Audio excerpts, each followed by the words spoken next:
Hi friends, నా పేరు Surendra. Welcome back to my channel. ఎక్కడ స్వామి లైక్లు? ఒక లైక్ కొట్టండి అబ్బా. లైక్ కొడితే వీడియోస్ ముందుకెళ్తాయి. ఎస్, అసలే ఛానల్ బాగా తగ్గిపోతుంది.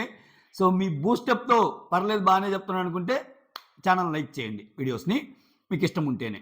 రైట్, సీజన్ 8 లేడీస్ కప్పు కొట్టబోతున్నాను. మీకు ఎంతమంది కనిపిస్తుంది? నేను ఎప్పుడో ఒక వీడియో కూడా చేసా స్టార్టింగ్లోనే. ఈ సీజన్ 8లో లేడీస్ చాలా స్ట్రాంగ్గా ఉన్నారు, సీజన్ 8 లేడీస్దే అని. చాలా సూపర్ స్ట్రాంగ్ ఉన్నారు అబ్బా లేడీస్. అంటే అది సీత అయిద్దా, ప్రేరణ అయిద్దా, యష్మి అయిద్దా, వైల్డ్ కార్డ్స్లో వచ్చే ఇంకొంతమంది ఏమన్నా అవుతారనేది పక్కన పెడితే అసలు కనిపించటంలా జెంట్స్లు లేడీస్తో పోల్చుకుంటే సూపర్ స్ట్రాంగ్ ఉన్నారు లేడీస్. అసలు ఈవెన్ నైనిక కూడా స్ట్రాంగే. కాకపోతే ఆమె కొంచెం ఈ మధ్య అట్లా ఆడుతుంది కాబట్టి విష్ణువు నేను స్ట్రాంగ్ అని చెప్పలేను. చెప్పితే నన్ను నేను మోసం చేసుకున్నట్టే. ఆ అమ్మాయి ఏదో బబ్లీగా ఆడి ఏదో అటు ఇటు ఆడి వెళ్దాం అనుకున్నట్టు వచ్చింది. కానీ మిగిలిన వాళ్ళకి ఒక యాటిట్యూడ్ ఉంది, మిగిలిన వాళ్ళకి ఒక ఇది ఉంది. So super. అట్టనుకుంటే అసలు వెళ్ళిపోతున్న సోనియా కూడా కొన్ని విషయాల్లో స్ట్రాంగే. కంప్లీట్లీ నెగిటివిటీ మీద బాణం పెట్టడం వల్ల ఆమె అలా అయింది. సో అంత స్ట్రాంగ్ ఉన్నారు. మీకేమనిపిస్తుంది కామెంట్ చేయండి. సీజన్ 8 కానీ లేడీస్కి రాకపోతే హట్ అవ్వాల్సి వస్తుంది చాలామంది మనం బిగ్ బాస్ లవర్స్. ఎందుకంటే ఆ రకంగా ఉన్నారు, ఆ రకంగా ఆడుతున్నారు. సో బిగ్ బాస్ ఇంకొక సీజన్కి అంటే జస్ట్ లైక్ దట్ వాళ్ళని ఎంకరేజ్ చేయడానికి లేడీ విన్నర్ అవుతుందని నేను చెప్పడం లేదండి. మళ్ళా అట్లా కాదు, గేమ్ ఆడుతున్నారు. జెంట్స్ కంటే చాలా బెటర్ ఉన్నారు. పాయింట్స్ పెట్టడంలో దూసుకెళ్తున్నారు బుల్లెట్ లాగా. సీత కానీ, ప్రేరణ కానీ, యష్మి కానీ కిరాక్ అనిపిస్తున్నారు అంతే అసలు. సో చూద్దాం. పాపం వీళ్ళందరికీ ఏంటంటే మిగిలిన ప్రీ ఎగ్జిస్టింగ్ వాళ్ళతో పోల్చుకుంటే ఓటింగ్ తక్కువ. ఇప్పుడు ఆ విష్ణుప్రియ ఏం చేసినా చేయకపోయినా ఆయనకి 30% పడిద్ది. ఈ నిఖిల్ సేఫ్ గేమ్ ఆడుతున్నా ఆయనకి 30% పడిద్ది. మణికంఠ ఆయన ఎమోషను, ఆయన ఆయన ఆయన ఇంకా చాలామందికి ఇన్స్పిరేషన్. అయితే జెంట్స్లో మాత్రం గేమర్ అంటే ఆయనే అంట. నేను ఏ మాట కామాట. కొన్ని డ్రాబ్యాక్స్ ఉన్నా కానీ గేమర్ అంటే మాత్రం ఆయనే. ప్రతిదీ గేమింగ్ పాయింట్ ఆఫ్ వ్యూ ఉంటుంది మణికంఠది. ఆ విషయంలో మెచ్చుకొని తెరాలి. బట్ సూపర్ స్ట్రాంగ్ ఎవరంటే లేడీసే. ఎస్, వీడియోలోకి వద్దాం.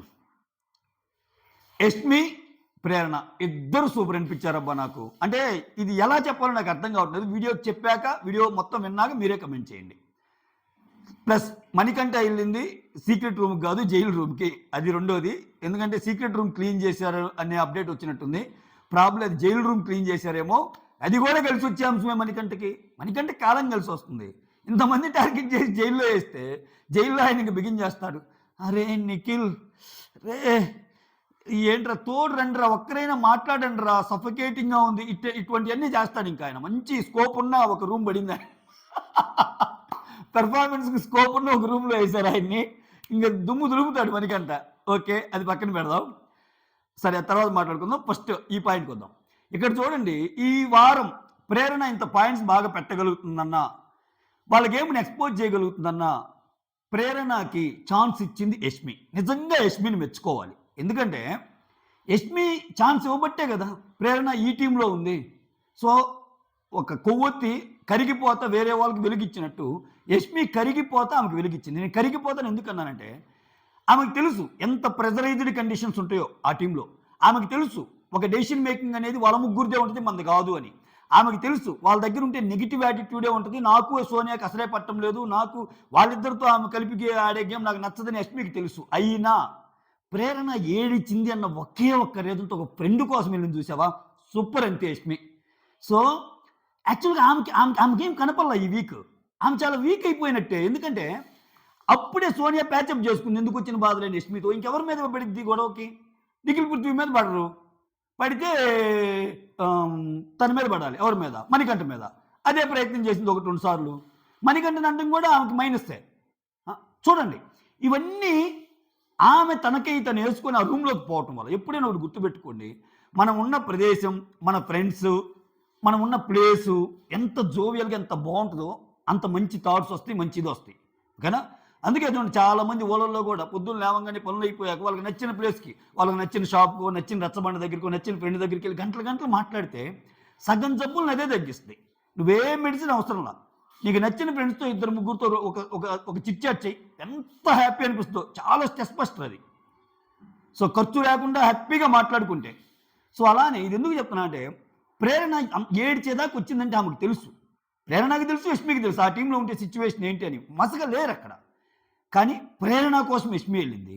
యష్మి వెళ్ళటం వల్ల ప్రేరణకు వచ్చిన అడ్వాంటేజ్ అంటే ప్రేరణ శక్తి టీంలో కాకుండా ఈ టీంలో ఉండటం వల్ల వాళ్ళకేమో ఇంకొంచెం ఎక్స్పోజ్ చేయగలిగింది, ఇంకొంచెం మాట్లాడగలిగింది.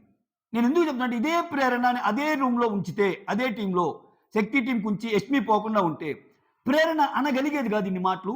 మోర్ ఓవర్ ఒక క్లాన్గా వాళ్ళకి సపోర్ట్ చేయాల్సిన సిచ్యువేషన్. వాళ్ళ ముగ్గురు ఎలాగో యష్మిని పట్టించుకోనట్టు, మణికంఠను పట్టించుకోనట్టు ప్రేరణను కూడా పట్టించుకోరు. ఇంకేం ఆడిద్ది గేము? అక్కడుండి కాంతార వైపు మాట్లాడలేదుగా ప్రేరణ. ఎందుకని? గ్రూప్ ధర్మం, క్లాన్ ధర్మం. ఎండ్ ఆఫ్ ది వీక్ మళ్ళీ నాకు సార్ వచ్చి నీ క్లాన్కి నువ్వు అన్యాయం చేసావు ప్రేరణ అనే డైలాగులు వస్తాయి. సో ఇటువంటి సిచ్యువేషన్లో ఇక్కడ ఉండటం వల్ల ఎంత బాగా ఇది చేయగలిగింది. యష్మి కూడా ఈ గ్రూప్లో ఉంటే చాలా బాగా పెట్టగలిగేది పాయింట్స్. కొంచెం హైపర్ వేలో పెడుతుంది యష్మి. ప్రేరణ పాయింట్ చాలా కరెక్ట్గా పెడుతుంది. స్ట్రైట్ ఫార్వర్డ్ ఒక్కోసారి మాటలు దొరుకుతాయి అయితే యష్మికి. ప్రేరణ అసలు మామూలుగా ఉండదు. ప్రేరణ వ్యవహారం మామూలుగా ఉండదు, అంతే మనతో అన్నట్టు. సో ఈ ఎపిసోడ్లో నాకు ఇద్దరు సూపర్ అనిపించారబ్బా. ఫ్రెండ్ కోసం త్యాగం చేసి ప్రేరణకి అలా లేపి ప్రేరణ గ్రాఫ్ని పెంచితే, Yashmi at the same time ఇవన్నీ జరగడానికి కారణమైన యష్మి తను గేమ్ని ఆడుకోవడానికి ఆ ఫ్రీనెస్ ఇచ్చి తను ఉండాల్సిన ప్లేస్లో తిని సఫర్ అవుతా, తిను బాధపడతా, వాళ్ళు కలవలేక, వాళ్ళు మింగిల్ అవ్వలేక అయినా కానీ ఒక వీక్ కంప్లీట్ చేసింది ఈ క్లాన్లో ఉండి. ఎంత బ్యూటిఫుల్ ఫ్రెండ్షిప్ మీకు అనిపించిందా లేదా? అనిపిస్తే ఒక కమెంట్ చేయండి, ఒక లైక్ కొట్టండి. రైట్. సో చాలా బాగా అనిపించింది లేదు విషయం. నెక్స్ట్ మణికంఠని అందరూ వేశారు. మొత్తం ఛాన్స్ దొరికింది కదా అని కొట్టారు. ఇప్పుడు అసలు అక్కడ అర్థం కాలేదు. ఈ వీక్ అంతా మెయిన్ ఏం నడిచింది? Survival of the fitness. మనం వాళ్ళని ఆపాలి, వచ్చే వైల్డ్ కార్డ్స్ని ఆపాలి అన్న విషయానికి మణికంఠ ఏం అన్యాయం చేశాడు? కొంచెం ఫ్లిప్ అయ్యాడు, అటు ఇటు మాట్లాడినాడు. అది తప్పితే మిమ్మల్ని ఏమన్నా ఆడొద్దన్నాడా? ఆటకు అడ్డం పడ్డాడా? కీ డెసిషన్స్ అన్నీ ఎవరి ద్వారా గేమ్ ఫెయిల్ అయింది? నిఖిల్ కీ డెసిషన్స్ వల్ల.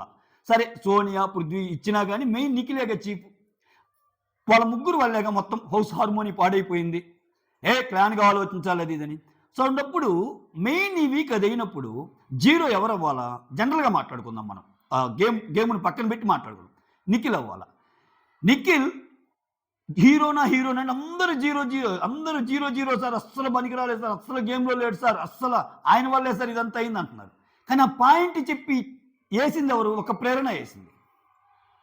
యష్మి వేయటానికి లేదు, ఎందుకంటే యష్మి వాళ్ళ టీము, మిగిలిన వాళ్ళు ఇటు వాళ్ళందరూ.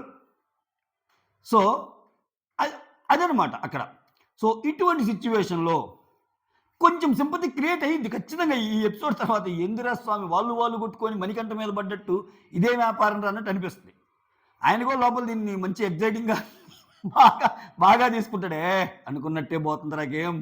ఇచ్చి వాళ్ళారా ఉన్నారా, నేను వేసాను, నా వల్ల పడ్డారు మీరందరూ. నా దగ్గరికి వచ్చి నన్నే అంటారా?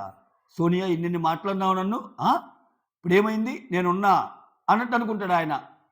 ఖచ్చితంగా అనుకుంటాడు మణికంఠ ఆట అయిపోయి. కాబట్టి కొన్ని బయటికి చెప్పడు. రైట్. అయితే మణికంఠ సీక్రెట్ రూమ్ కాకుండా జైలు రూమ్కి వెళ్ళిపోయాడు. ఫస్ట్ టైం ఇది సీజన్ 8 ఆ జైలు రూమ్ తలుపులు తెరుచుకున్నాయి. వరస్ట్ పెర్ఫార్మర్ కింద ఎక్కువ జీరోలు పడిన వాళ్ళు వేసినట్టున్నారు. ఇంకా యాజ్ యూజువల్ ఆయనకి వేయటం వల్ల ఇంకా ఆయనకి ఫుడ్ అయినా లేకపోతే వాటర్ అయినా అన్నీ ఇస్తూ ఉంటారు. సో ఆయన కంటెంట్ ఆయన ఇచ్చుకుంటాడు. ఒక రోజు తర్వాత వస్తాడు. అబ్బా చిరాగ్గా అనిపించిందిరా, ది నైట్ అసలు నిద్ర లేదు, ఏదో చెప్తాడు, ఏదో సమ్ యాక్షన్ అయితే చేస్తాడు అక్కడ. మొత్తానికి ఆయన స్పేస్ లేకపోతేనే స్పేస్ తీసుకునే రకం. మణికంఠ గేమ్ ఎలా ఉంటుందంటే అక్కడ స్పేస్ ఉండదు, బట్ స్పేస్ తీసుకుంటాడు మణికంఠ. తన మార్క్ చూపించడానికి ట్రై చేస్తాడు. ట్రై చేసిన ఒక గంట తర్వాత ఇది కరెక్ట్ చేశాను, తప్పు చేశాను, ఒక క్యాలిక్యులేషన్కి వస్తాడు. కరెక్ట్ చేశాను అంటే ఒకలాగా ఆడతాడు, తప్పు చేశానంటే దానికి రెమెడీ ప్లాన్ ఇంకోటి ఉంటుంది. అట్లా ఉంటుంది. స్పేస్ లేకపోతేనే స్పేస్ తీసుకునే మణికంఠకి ఒక స్పేస్ ఇచ్చారు, జైలు అనే స్పేస్. మామూలు ఉంటుంది, ఇంకా ఎవరు మామూలుగా ఉండదు అంతే. ఇంకా అదే ఈ వీడియో. ఓకే, వీడియో నచ్చితే లైక్ చేయండి, కొత్త వాళ్ళని చూస్తుంటే సబ్స్క్రైబ్ చేయండి, అట్నే కమెంట్ చేసినా బెటర్. ఇంకా మన వీడియోస్ ముందుకు వెళ్తాయి. That's all, signing off, me Surendra.